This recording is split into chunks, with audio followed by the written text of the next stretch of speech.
आपने आपने जिस तरह तरीन साहब या अलीम खान साहब कहते थे या लोग के जनाब खान साहब का बनी गाला का किचन भी हम चलाते थे, हम पैसे देते थे गाड़ियाँ वगैरह, तो आपने भी कभी कोई बनी गाला का किचन के लिए या गाड़ियों के लिए कोई पैसे वगैरह इस तरह दिए सर? ये तो मुनासिब नहीं होगा रऊफ साहब कि आप इस तरह की बात करें, लेकिन मैं आपको पॉलिटिकल उसके अंदर बताया था। अलीम खान साहब लाहौर देखते थे, इस्लामाबाद तरीन साहब देखते थे, कराची मैं देखता था। अच्छा, इसमें कोई दो राय रॉकेट साइंस तो है नहीं, 2 and 2 प्लस कर ले 4 हो जाएगा। Right sir. अच्छा सर जी, अभी हम जुनैद साहब जो हैं एक डार्क हॉर्स की तरह सामने है, कहीं पे दूर दूर तक इनका नाम नहीं था, कोई इतनी बड़ी प्रोफाइल भी, जेंटलमैन होंगे, टीवी पे कभी कभी शो में नजर आते थे, कोई पार्लियामेंट में कोई बहुत बड़ा कोई उनका कोई अर्थ शेकिंग का भी खिताब नहीं सुना, बातें नहीं सुनी। तो अचानक जुनैद साहब जो हैं वो पीएससी के चेयरमैन भी बन गए। इट्स ए ह्यूज कमेटी, आपको भी पता है सर, वो वहाँ पे सूबाई सदर भी बन जाए।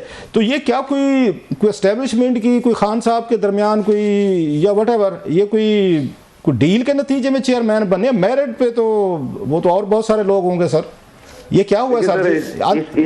आपके पास अंदर की खबर जरूर होगी सर जी।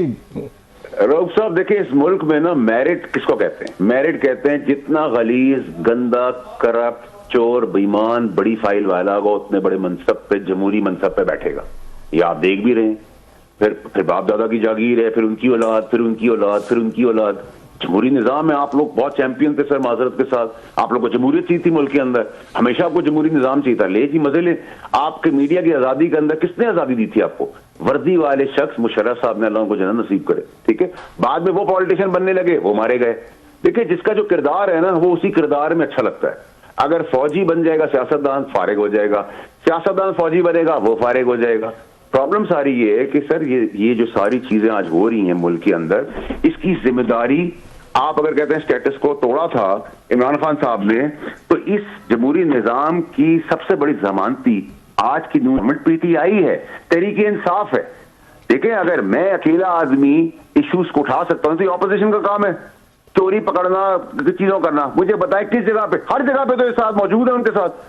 तो आप मुझे बताएं ना, फिर किस निजाम की आप बात कर रहे हैं? सर जी, आप सबसे पहले अदालती निजाम की बात करें रऊफ साहब। अदालती निजाम जब तक मुल्क का ठीक नहीं होगा सर, आप 45 साल बाद कहते हैं कि भुट्टो को गलत फांसी हो गई। मुझे भुट्टो साहब वापस चाहिए, ला के दे मुझे ब्रेकिंग न्यूज नहीं चाहिए, मुझे टिकर नहीं चाहिए, मुझे लिफाफे के ऊपर लिखा हुआ नहीं चाहिए कि गलत फांसी हुई।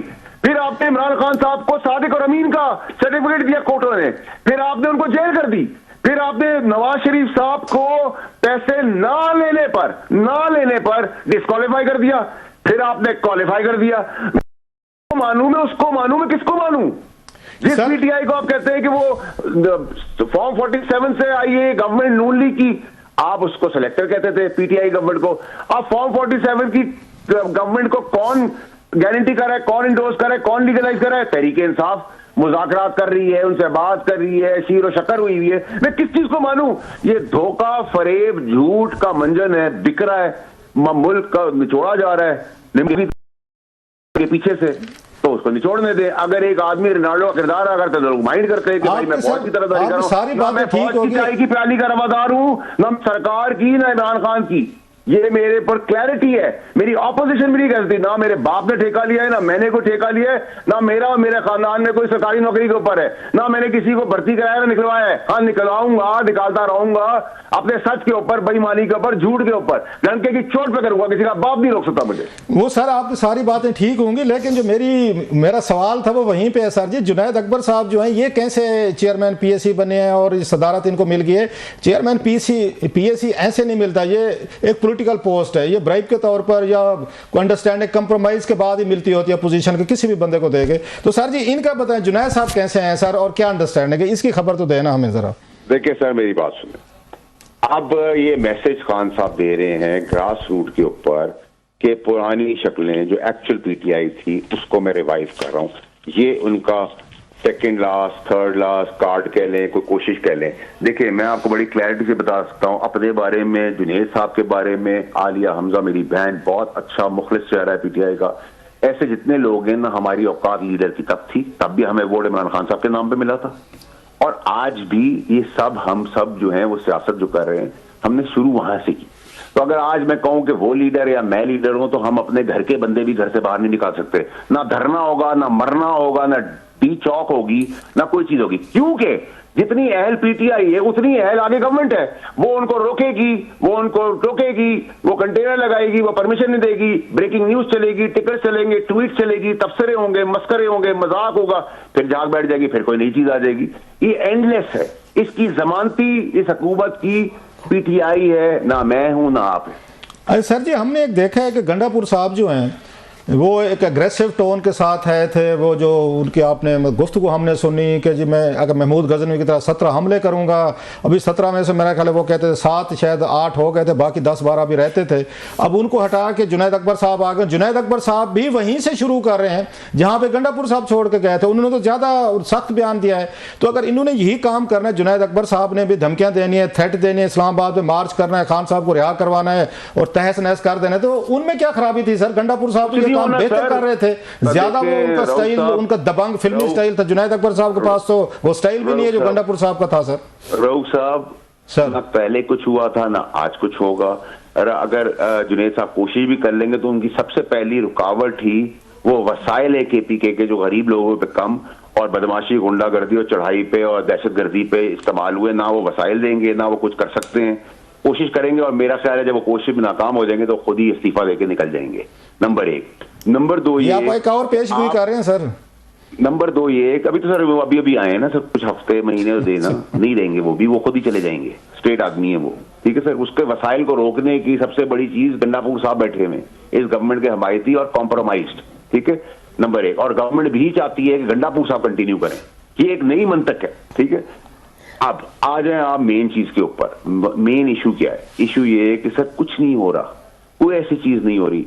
इस डिफॉल्ट की पाकिस्तान को बैंकरप्सी की जमानती स्टैब्लिशमेंट है, फौज है, और यह ना इंशाल्लाह बैंकरप्ट होगा ना डिफॉल्ट करेगा। बाकी हुकूमतें एक पोस्टर, एक टिश्यू पेपर की तरह हैं, आती हैं जाती हैं, आती हैं जाती हैं।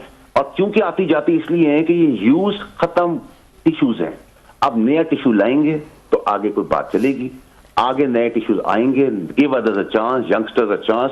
90 की पॉलिटिक्स नहीं चलेगी, 80 की पॉलिटिक्स नहीं चलेगी, पुरानी तकरीरों पर काम नहीं चलेगा। हाँ, ये शहबाज शरीफ साहब को आप क्रेडिट दे दें कि शहबाज शरीफ साहब वो गलती नहीं कर रहे जो नवाज शरीफ और इमरान खान साहब ने की थी कि ना काम करना जानते हैं ना काम करने देंगे।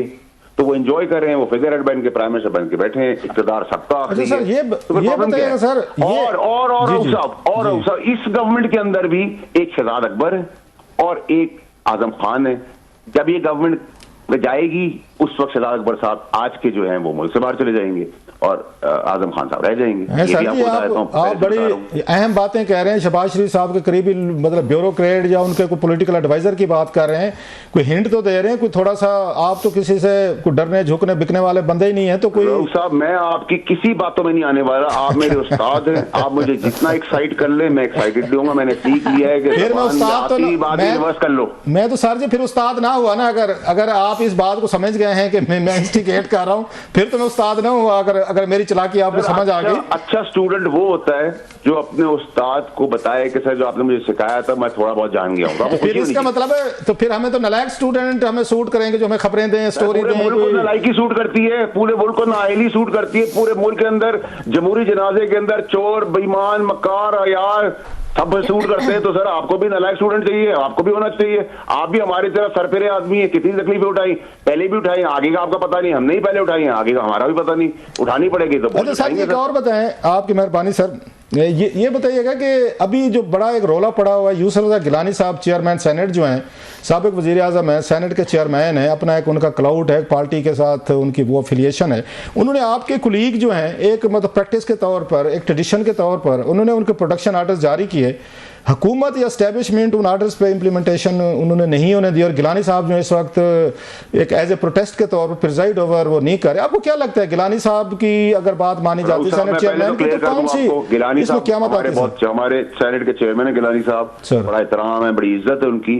प्रोटेस्ट का मुझे नहीं पता, अभी तो मुल्क से बाहर किसी दौरे पे वो गए हुए। अगर ये नया प्रोटेस्ट है तो फिर मुझे नहीं पता, मैं भी मुल्क से बाहर चला जाता हूँ, कहता हूँ प्रोटेस्ट होता है। दूसरी चीज है कि उन्होंने प्रोडक्शन ऑर्डर जारी किए, जो जमहूरी राइट है, जो जमहूरी हक है किसी का भी है, चाहे वो एजाज साहब का। मैंने अपनी पहली तकरीर में सेनेट में आगे कहा था कि ये हक किसको मिलना चाहिए, लेकिन उसको रोका है हुकूमत वक्त पंजाब की ने अपना बदला स्कोर सेटल करने के लिए। हमने उनके एतबार में उनके साथ ये किया था, उन्होंने अपने एतबार में कर लिया। वो पुलिस चीफ मिनिस्टर के मातहत है, तो उसमें रॉकेट साइंस होने की जरूरत है। अगर आपके एस्टैब्लिशमेंट ने रोका है तो एस्टैब्लिशमेंट अगर रोक रही होती है, किसी की बात की जरूरत नहीं होती कि प्रोटेक्शन ऑर्डर जारी करता, तो एस्टैब्लिशमेंट का कोई इंटरेस्ट नहीं, कोई आए या कोई जाए, दे आर नॉट इंटरेस्टेड, उनको चाहिए ही नहीं पीटीआई से। आपने कहा कि पंजाब हुकूमत स्कोर सेटल करे, लेकिन जब ये इमरान खान साहब की हुकूमत थी सर, उस वक्त शहबाज शरीफ साहब जेल में थे, उस वक्त साद रफीक साहब थे, उस वक्त ये हो गए उसके शाहिद खकान अब्बासी साहब, तो लंबी लिस्ट है। तो शहबाज शरीफ साहब को जेल में थे, अपोजिशन के लीडर थे, तो इनको नैब की कैद से, इन्होंने असद कैसर साहब स्पीकर थे, उन्होंने प्रोटेक्शन ऑर्डर करके उनको कई दफा हाउस में है और उन्होंने कई दफा नैब के खिलाफ तकरीरें की, जिनकी कस्टडी में थे। मैं विटनेस हूं, मैं तो पार्लियामेंट जाता रहता हूं, तो उनको क्या इस पर तकलीफ है? उनके दौर में तो इनको लाते रहे हैं सर, ये पीटीआई आपकी हुकूमत थी, आप लोगों का क्रेडिट था, असद कैसर साहब का, इमरान खान साहब का, दोनों का क्रेडिट हुकूमत का था, आप लोगों का, तो वो तो यहाँ प्रोड्यूस करते रहे हैं। शहबाज शरीफ साहब खुद इसके बेनिफिशियरी हैं प्रोटेक्शन ऑर्डर्स के। असद कैसर साहब ने इनको 3-4 दफा बुलाया हाउस में, तो आज उनका एक सेनेटर अगर उसमें जेल में उसमें है इजाज चौधरी साहब पीटीआई के, उनको चेयरमैन साहब ने बुला लिया, सेनेट चेयरमैन ने, तो उनको प्रोड्यूस ना करना, तो पंजाब हुकूमत वाकई पंजाब हुकूमत इसके पीछे, why would they do that? कि उनके तो सारे उनको तो प्रोड्यूस करती रही है पीपल्स, ये पीटीआई की ये हुकूमत जो प्रोटेक्शन ऑर्डर पे आते रहे हैं सर, वो क्यों करेंगे? इजाज चौधरी साहब से उनकी क्या दुश्मनी है सर इतनी बड़ी? साहब, आप सीएम पंजाब से सवाल का जवाब ले, उनके इतने सारे तर्जुमान हैं, आप उनसे बात करें, मैं उनका तर्जुमान थोड़ी हूँ। मैंने तो आपको बताया स्कोर सेटल कर दिया। सर आपको सारे मोहल्ले की खबर होती है, हम इसलिए कह रहे हैं आपके पास। तो बता दिया ना सर, उन्होंने स्कोर सेटल कर दिया, वो पूरा हो गया। ना पीटीआई चाहती है, ना पीटीआई का आज तक सुना है आपने? जितनी पीटीआई के चेहरे आज बाहर फिर रहे हैं, इनमें से किसी ने शक्तियां काटी हैं? कोई 20 दिन भी जेल में रहा है? किसी समझौते के तहत ये सारी सियासत चल रही है ना? मुझे पता है इन्होंने क्या कुर्बानी दी है, इनके ऊपर क्या मुश्किल आई है, आम आदमी पे मुश्किल आई है, पीटीआई के गरीब आदमी पे जिसको गुमराह किया गया। इनका ये तो आज तक इमरान खान की बहन को जेल में लेने गए थे। इनमें से कौन सा है जो चीमा के पास गया हो, जो बेचारा मुखलिसी में मारा गया है, ठीक है? कौन सा एजाज चौधरी के पास गया हो, कौन सा शाह महमूद के पास मिलने गया हो? भाई ये पार्टी कॉम्प्रोमाइज है एमकेएम पाकिस्तान की तरह, ये पीटीआई पाकिस्तान है। अच्छा, ये अगर नाम नहीं लेते पीटीआई वाले, तो खान साहब भी अपने, वो तो बल्कि शाह महमूद कुरैशी साहब ने गिला किया था, अभी आपने बात कह दी, तो उन्होंने भी गिला किया था कि भाई साहब कभी हमारा भी पूछ लिया करें। उनको तो वाकई पीटीआई डंप करवा के जेल में वो गए, वो खैर उनको खुद भी था, कुरैशी साहब इस मामले में खुद कफील भी हैं, तो लेकिन उनको मिलने भी कोई नहीं गया सर, उनका जिक्र ही कोई नहीं करता, उनकी अब फैमिली भी नहीं कर रही, पीटीआई भी नहीं कर रही, इमरान खान साहब भी नहीं कर रहे, तो कुरैशी साहब को तो बिल्कुल भूल गए। उमर सरफराज चीमा साहब की आपने बात की, जाज चौधरी साहब की यास्मीन राशिद साहब की कभी कभार कोई बात हो जाती है, तो अदरवाइज तो खान साहब भी बात नहीं करते, पीटीआई भी नहीं करती। शायद 2025 आपकी कहानी सुन ले शाह महमूद साहब के लिए, क्या पता? ये सर ये जरा ये थोड़ा एक्सप्लेन करके बताएंगे सर को? थोड़ी सी एक्सप्लेन तो मैं करता नहीं हूँ रऊफ साहब, मैं तो आपकी ख्वाहिश के ऊपर एक अंदिया दिया, एक आजाद तज्जिया दे दी है सर। अब आप चाहे मैं फर्स्ट स्टॉप से आगे जाऊं तो मैं नहीं जाऊंगा सर। नहीं, आप कह रहे हैं कि शाह महमूद कुरैशी साहब की किस्मत कोई खुलने वाली है 2025 में? मैंने ऐसा कुछ नहीं कहा, आपने कहा जिक्र नहीं, और मैंने कहा शायद 2025 में हो जाए उनका जिक्र।